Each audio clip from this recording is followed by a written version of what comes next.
Iran को घेरने के लिए फारस की खाड़ी में अमेरिकी जंगी बेड़े यूएसएस अब्राहम लिंकन के पहुंचने से रूस के प्रेसिडेंट व्लादिमीर पुतिन बेहद नाराज हैं। मीडिया रिपोर्ट बता रही है कि पुतिन ने सीधे धमकी भरे लहजे में ट्रंप को कह दिया है कि अमेरिका ईरान को अकेला समझने की भूल न करे, भले ही वो ईरान की चारों तरफ से घेराबंदी कर रहा है। पुतिन ने यह भी कह दिया है कि अमेरिकी एयरक्राफ्ट कैरियर ईरान के करीब हैं, तब भी ईरान अकेला नहीं है। रूस ईरान के साथ मजबूती से खड़ा है। ये पहला पैगाम आ गया है पुतिन का। खबर तो ये भी है कि पुतिन ने यहां तक कह दिया है कि अगर अमेरिका ने ईरान पर अटैक किया तो फिर उसके बाद जंग रोकना मुश्किल हो जाएगा। यह अमेरिका को सीधी चेतावनी भी मानी जा रही है कि रूस भी ईरान के लिए जंग में शामिल हो जाएगा। तो जिस तरह से खबरें आ रही थीं कि अब बस ईरान पर कभी भी हमला हो सकता है अमेरिका के जरिए, इसी बीच पुतिन का पैगाम आ गया। पुतिन की तरफ से इस तरह के इशारों के बाद अब खबर आ रही है कि ट्रंप इस बात पर बार बार जोर दे रहे हैं कि ईरान हमसे समझौता करना चाह रहा है। वो बयान दे रहे हैं कि इस्लामिक रिपब्लिक की तरफ से समझौते के लिए संपर्क साधा जा रहा है। खबर तो ये भी आई है कि अमेरिकी युद्धपोत के फारस की खाड़ी में पहुंचते ही रूस और चीन के बीच भी अहम बैठक हुई है, जिसमें ये चर्चा हुई है कि आगे क्या करना है। यही वजह है कि इस बीच ट्रंप इस तरह की बयानबाजी कर रहे हैं। उसके बाद पुतिन का बयान आ जाता है।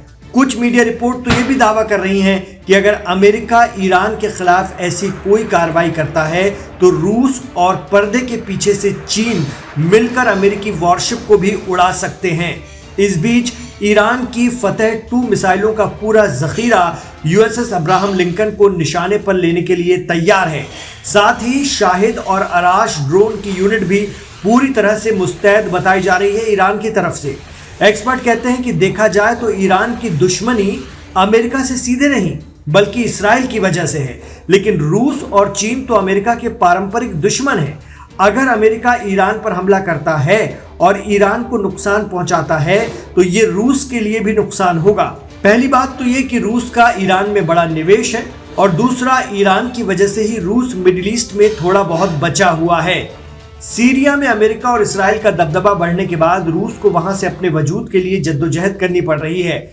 ऐसे में अगर ईरान में इस्लामिक रेवोल्यूशन के खिलाफ कुछ भी होता है तो ये रूस के लिए भी बड़ा नुकसान होगा।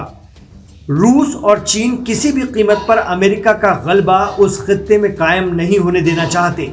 कहा जा रहा है कि जब ईरान में सरकार के खिलाफ प्रदर्शन कर रहे हिंसक प्रदर्शनकारियों को अमेरिका ने सैटेलाइट से स्टारलिंक का इंटरनेट उपलब्ध कराया था, उस समय रूस की तकनीक से ही इसे ईरान ने हैक करके दंगाइयों को पकड़ने के लिए ट्रैकिंग सिस्टम में बदल दिया था। कुछ जानकार कहते हैं कि अगर अमेरिका ने जंग शुरू कर दी तो रूस भले ही खुलकर नहीं लेकिन पर्दे के पीछे से ईरान की मदद करता रहा तो जंग बहुत लंबी खिंच जाएगी। और पुतिन की ताज़ा चेतावनी इसी का इशारा है।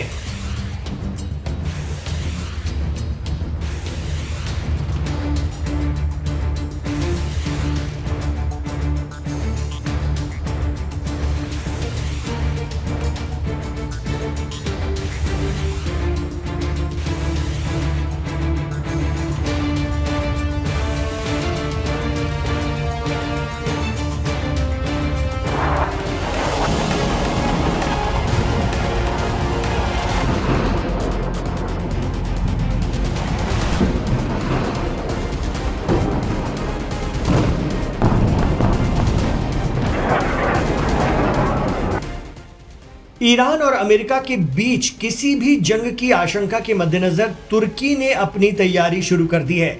अगर आप ये सोच रहे हैं कि तुर्की अमेरिका के खिलाफ ईरान की मदद करने जा रहा है तो ऐसा फिलहाल नहीं है।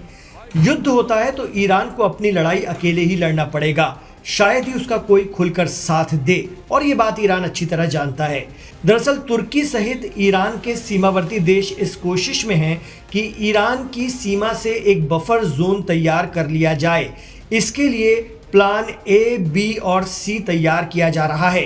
तुर्की की इस योजना का मकसद दरअसल पनाहगुज़ीन या शरणार्थियों के संकट से बचना है। मीडिया रिपोर्ट बता रही है कि तुर्की की योजना यह है कि अगर ईरान में और अमेरिका के बीच जंग शुरू होती है या वहां पर सिविल वॉर जैसे हालात बनते हैं तो लाखों लोग भागकर तुर्की की तरफ आएंगे और तुर्की चाहता है कि ये रिफ्यूजी तुर्की की सरहद के अंदर न आने दिए जाएं। इसके बजाय सीमा के उस पार यानी ईरान की धरती पर ही एक इलाका बनाया जाए जहां विस्थापित लोगों को रखा जाए।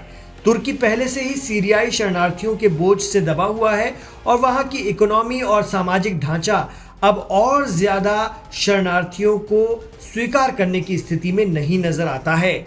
मीडिया रिपोर्ट बताती है कि तुर्की ने 3 अलग अलग सिचुएशन के लिए प्लान ए, बी और सी बनाया है। प्लान ए के मुताबिक अगर ईरान अमेरिका के बीच छोटा मोटा तनाव होता है तो हालात से निपट लिया जाएगा।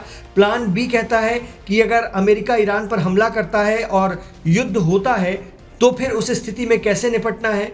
और प्लान सी यानी अगर ईरान में मुकम्मल जंग छिड़ जाती है या फिर सत्ता के खिलाफ बड़ा विद्रोह होता है तो अराजकता फैल जाए तो उस स्थिति में कैसे निपटा जाए। कहा जा रहा है कि तुर्की के प्रेसिडेंट रजब तैयब एर्दोगान ने सीरिया में भी यही रणनीति अपनाई थी। जब सीरिया में तुर्की समर्थित HTS के लड़ाके बशर अल असद की सरकार पलटने आगे बढ़ रहे थे और कत्लो गारत हो रही थी तो तुर्की ने अपनी सीमा की सुरक्षा के लिए उत्तरी सीरिया में घुसकर एक सुरक्षित क्षेत्र बना दिया था। लेकिन जिस तरह सीरिया से आए लाखों लोगों ने तुर्की की डेमोग्राफी पर असर डाला वैसा ही ईरान के मामले में न हो इसके लिए पहले से तैयारी में लग गया है तुर्की। ये तैयारियां इस बात का संकेत भी हैं कि ईरान पर हमला तय है या फिर हालात भांप कर ईरान ही अमेरिकन बेस पर हमला पहले कर दे। लेकिन मिडिल ईस्ट या वेस्ट एशिया में कुछ तो बड़ा होगा। ये तैयारियां उसी की बानगी समझी जाती हैं। तुर्की के ईरान के साथ संबंध ठीक है। नाटो मुल्क तुर्की अमेरिकन खेमे में खड़ा है। एक्सपर्ट कहते हैं कि अगर तुर्की और ईरान मिल जाएं तो मिडिल ईस्ट का शक्ति संतुलन ही बदल कर रख दें। लेकिन अमेरिका ऐसा होने नहीं देना चाहता क्योंकि ये अलायंस अमेरिका के लिए सबसे बड़ा खतरा बन जाएगा। बहरहाल तुर्की की खुफिया एजेंसियों को इस बात के इनपुट्स मिल रहे हैं कि इसराइल और ईरान के बीच संघर्ष टलना मुश्किल है। यही वजह है कि तुर्की ये समझ रहा है कि ईरान में जो कुछ भी होता है उसका सीधा असर तुर्की पर भी पड़ेगा क्योंकि वो उसकी सीमा से लगा हुआ देश है। इसलिए तुर्की हाथ पर हाथ धरे नहीं बैठ सकता।